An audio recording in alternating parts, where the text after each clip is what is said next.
Friends, I am Yukta, welcome back to YouTube channel economics आसान है। Guys, आज हम इंडियन इकोनॉमिक डेवलपमेंट का chapter number 1 Indian economy on the eve of independence को continue करेंगे। आज हम देखेंगे भाई इंडिया का ऑक्यूपेशनल स्ट्रक्चर और इंफ्रास्ट्रक्चर कैसा था during the colonial government, during the British rule. So guys, start करते हैं आज की क्लास और देखते हैं कि कैसा ऑक्यूपेशनल स्ट्रक्चर था during the British rule. So guys, अगर हम बात करो ऑक्यूपेशन वर्ड बेसिकली किससे रिलेटेड है? जॉब से, प्रोफेशन से, बिजनेस से। तो यहाँ पे हम पढ़ेंगे कि कैसे जो है इंडिया की वर्किंग पीपल थी, वर्क फोर्स थी, वो कैसे डिस्ट्रीब्यूटेड थी अक्रॉस डिफरेंट सेक्टर्स। हमारे तीन तरीके के बेसिकली क्या होते हैं? सेक्टर्स होते हैं। एक होता है primary sector, secondary sector and tertiary sector. तो कैसे वर्क फोर्स जो है हमारी डिस्ट्रीब्यूटेड थी अमंग थ्री सेक्टर्स, उसको देखेंगे। सो गाइस, बात करें हम ऑक्यूपेशनल स्ट्रक्चर की, तो ऑक्यूपेशनल स्ट्रक्चर क्या होता है हमारा?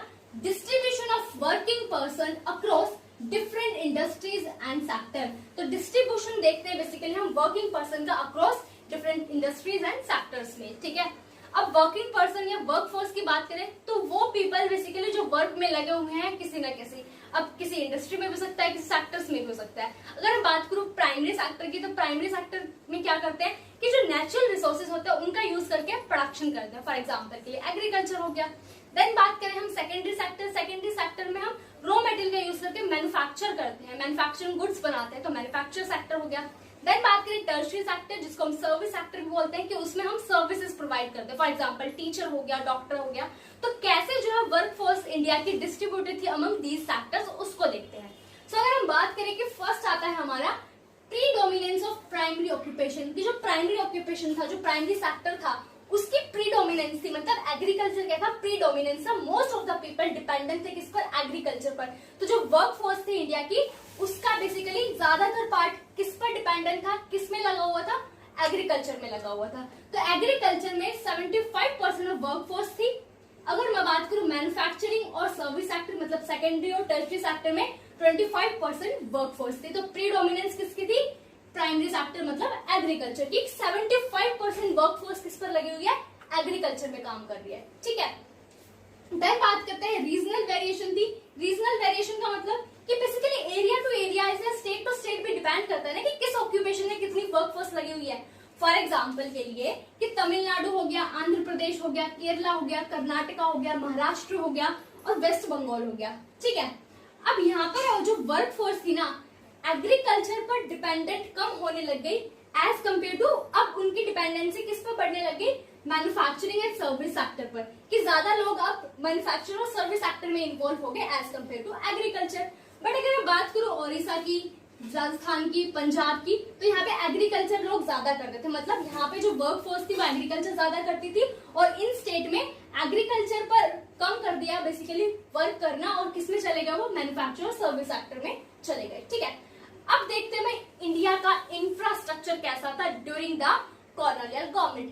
अब ब्रिटिशर्स ने जितना भी इंफ्रास्ट्रक्चर बनाया इंडिया में, वो हमारे बेनिफिट के लिए बिल्कुल भी नहीं बनाया। किस लिए बनाया? अपने इंटरेस्ट के लिए, अपने प्रॉफिट के लिए, अपने बेनिफिट के लिए बनाया।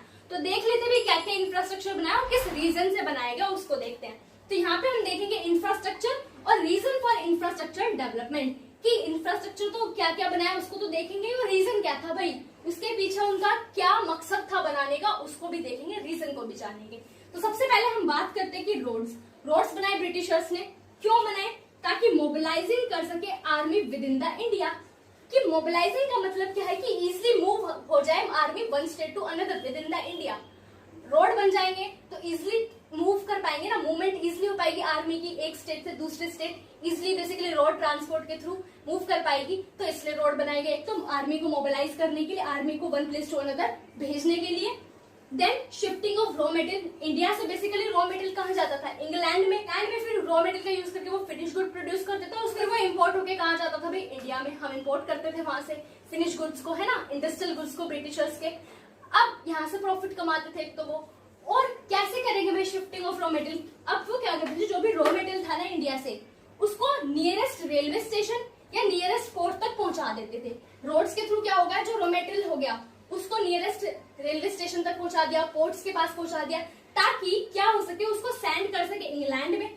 अल्टीमेटली जो भी रॉ मटेरियल था ब्रिटिशर्स इंग्लैंड में तो सेंड करते थे, ताकि उस रॉ मटेरियल का यूज करके वो फिनिश गुड प्रोड्यूस कर सके और हम उनसे इम्पोर्ट करा सके, ठीक है, क्योंकि हमें इम्पोर्टर बना दिया था ना उन्होंने अपने ब्रिटिश इंडस्ट्रियल गुड्स का। ठीक है। तो या तो वो इंग्लैंड में भेज सके या फिर अदर लुक्रेटिव फॉरेन कंट्रीज में भेज सके। लुक्रेटिव का मतलब क्या है कि ऐसी कंट्रीज में वो भेजते थे जहां पे उनको प्रॉफिट मिलता था, प्रॉफिटेबल कंट्रीज में भेजते थे। तो बेसिकली अपना प्रॉफिट, मैंने कहा ही अपना प्रॉफिट देखना था उन्हें, तो इसलिए बेसिकली रोड्स बनाए गए ताकि वो रॉ मटेरियल को इंग्लैंड में या अदर लुक्रेटिव कंट्रीज में भेज सके और प्रॉफिट अर्न कर सके और मोबिलाइज कर सके आर्मी को विद इन द इंडिया कि one place to another easily move कर सके आर्मी जब भी जरूरत हो। ठीक है, तो इसलिए रोड बनाए गए। अब जो रोड बनाए गए थे ना वो ब्रिटिशर्स ने अपने लिए बनाए थे, भाई अपना काम बन जाए बस। इतने भी अच्छे रोड नहीं बनाए थे कि बारिश के सीजन में, रेनी सीजन में क्या हो जाता था कि रोड बहुत ही खराब हो जाते थे, पानी भर जाता था और विलेजेस तक पहुंचना तो बहुत ही इम्पॉसिबल हो जाता था विलेजेस तक पहुंचना। और मान लो विलेजेस में कोई नेचुरल क्लैमिटी आ गई, अर्थक्वेक आ गया, फ्लड आ गया, तो वहां तक तो हम हेल्प नहीं पहुंचा सकते और ना ट्रांसपोर्ट कर सके किसी गुड्स का, तो फूड की शॉर्टेज आएगी, फेमाइन भी आ जाएगा, तो बहुत ही सफर करना पड़ा था बेसिकली इंडिया के लोगों को।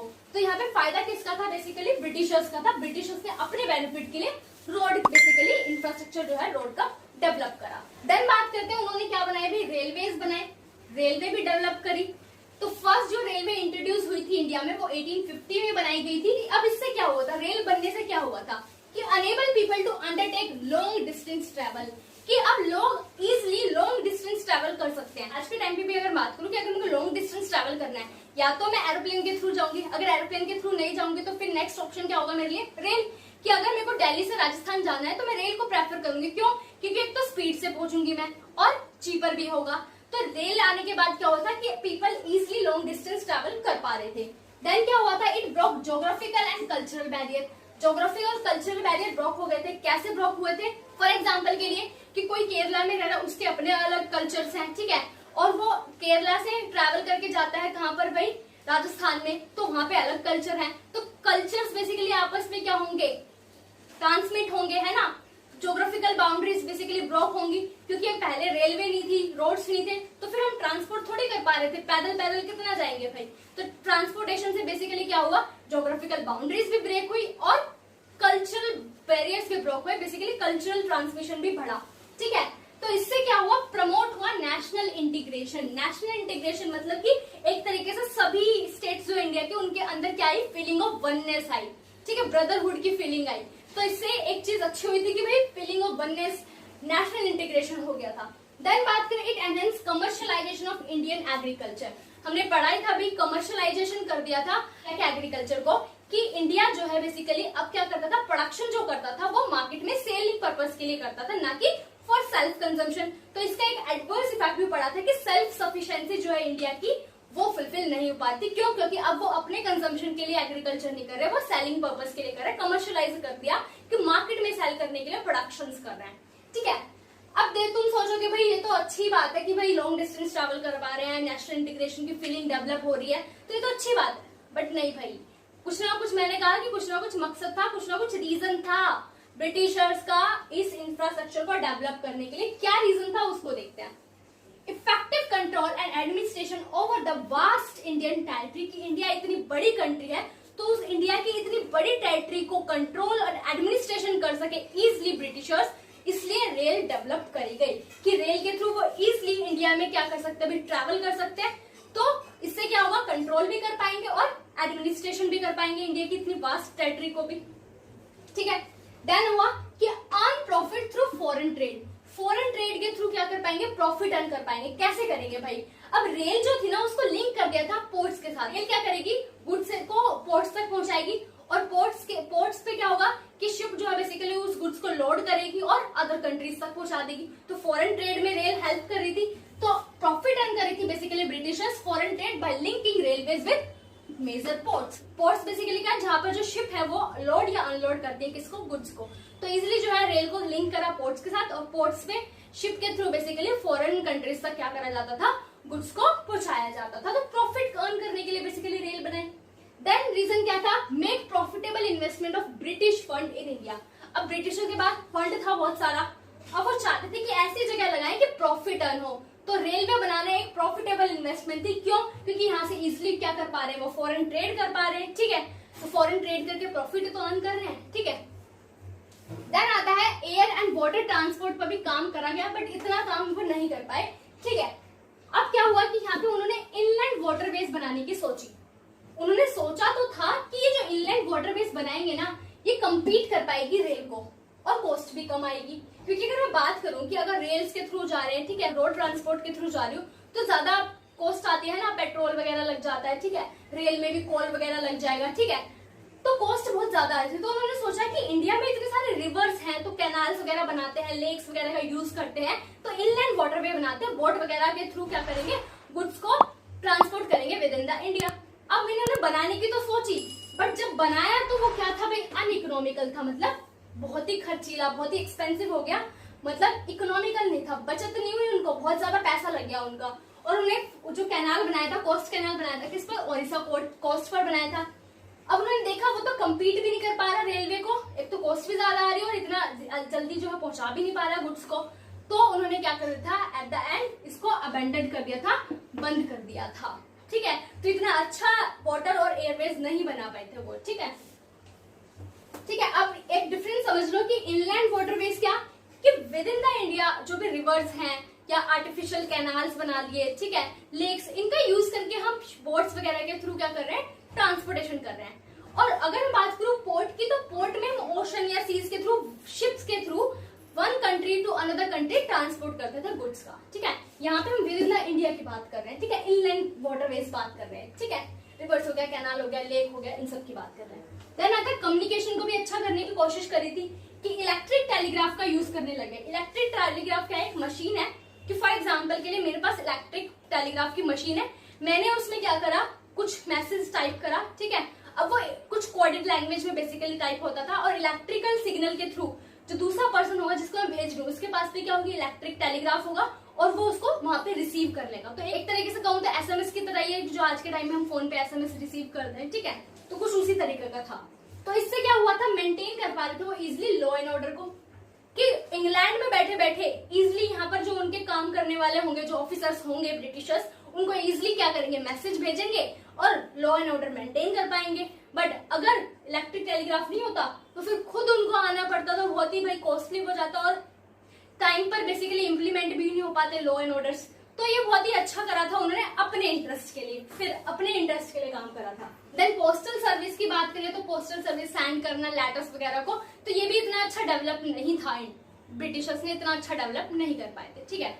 सो गाइस बेसिकली जो भी करा था ब्रिटिशर्स ने इंडिया में, वो अपने इंटरेस्ट के लिए करा था, वो नहीं चाहते थे कि भाई इंडिया का डेवलपमेंट हो। भाई वो तो हमारे ऊपर रूल कर रहे थे ना, 200 ईयर्स तक उन्होंने हमारे ऊपर रूल करा है, ठीक है। तो अपने इंटरेस्ट के लिए काम करा था, जो भी करा था, कि इंफ्रास्ट्रक्चर हम कहते हैं डेवलप तो करा था, बट किस लिए करा था, रीजन भी तो देखा हमने, अपने इंटरेस्ट के लिए, अपने प्रॉफिट के लिए, अपने बेनिफिट के लिए करा था। सो गाइस एक बार इसको रिवाइज कर लेते हैं कि अगर बात करो ऑक्यूपेशनल स्ट्रक्चर की, तो ऑक्यूपेशनल स्ट्रक्चर में हम देखते हैं कि कैसे वर्कफोर्स डिस्ट्रीब्यूटेड है among industrial sectors, primary sector, secondary sector and tertiary sector. फिर हमने देखा कि एग्रीकल्चर सेक्टर जो प्राइमरी सेक्टर उसकी प्रीडोमिनेंस है, और मैन्युफैक्चरिंग सेक्टर और सर्विस सेक्टर क्या है, 25% ही है। देन बात करें रीजनल वेरिएशन था कि तमिलनाडु, आंध्र प्रदेश, केरला, कर्नाटका, महाराष्ट्र, वेस्ट बंगाल में एग्रीकल्चर कम हो गया था और मैन्युफैक्चर सर्विस सेक्टर में वर्कफोर्स ज्यादा इन्वॉल्व हो गई थी। देन बात करें ओडिशा, राजस्थान, पंजाब में एग्रीकल्चर में ही लगी हुई थी वर्कफोर्स जो थी हमारी। रोड बनाए गए ताकि आर्मी को मोबिलाइज कर सके और रॉ मटेरियल को शिफ्ट कर सके, इंग्लैंड तक पहुंचा सके या फिर अदर लुक्रेटिव कंट्रीज तक पहुंचा सके। कैसे पहुंचाएंगे भाई, रोड्स के थ्रू रेलवे स्टेशन तक पहुंचाएंगे और फिर रेल से पोर्ट तक और फिर पोर्ट से अदर कंट्रीज तक, ठीक है। देन आता है रेल इंट्रोड्यूस करी 1850 में। इससे क्या हुआ, लॉन्ग डिस्टेंस ट्रेवल कर पा रहे थे लोग, ज्योग्राफिक और कल्चरल बैरियर ब्रोक हुए, नेशनल इंटीग्रेशन जो है फीलिंग डेवलप हुई और कमर्शियलाइजेशन कर दिया इंडिया के एग्रीकल्चर का। देन बात करें क्यों करा था, कंट्रोल कर सके, एडमिनिस्ट्रेशन कर सके इंडिया की वास्ट टेरिटरी को और फॉरेन ट्रेड कर सके, भाई प्रॉफिट अर्न करना था ना उनको, तो रेलवे को लिंक कर दिया था पोर्ट्स के साथ और पोर्ट्स के थ्रू फिर वो क्या करते थे, शिप्स वगैरह के through one country to another country transportation करते थे गुड्स का। देन आता है प्रॉफिटेबल इन्वेस्टमेंट थी ब्रिटिशर्स की रेल बनाना, एयरवेज और वाटरवेज बनाने की सोची थी बेसिकली, बट बन नहीं पाया क्योंकि अनइकोनॉमिकल था, बहुत पैसा भी ज्यादा था और कंपीट भी नहीं कर पाया था रेलवे को। तो जो भी उन्होंने बेसिकली कैनाल बनाया था ओडिशा कोस्ट पे, उसको अमेंडन कर दिया, बंद कर दिया बेसिकली। कम्युनिकेशन भी अच्छा करा था उन्होंने, इलेक्ट्रिकल टेलीग्राफ मशीन्स का यूज करना स्टार्ट करा, तो इजिली जो है इंस्टेंटली मैसेज चला जाता था, तो इससे लॉ एंड ऑर्डर मेंटेन हुआ और पोस्टल सर्विसेज वगैरह भी यूज करते थे। सो गाइस आज के लिए इतना ही, मिलते हैं नेक्स्ट क्लास में। Thank you.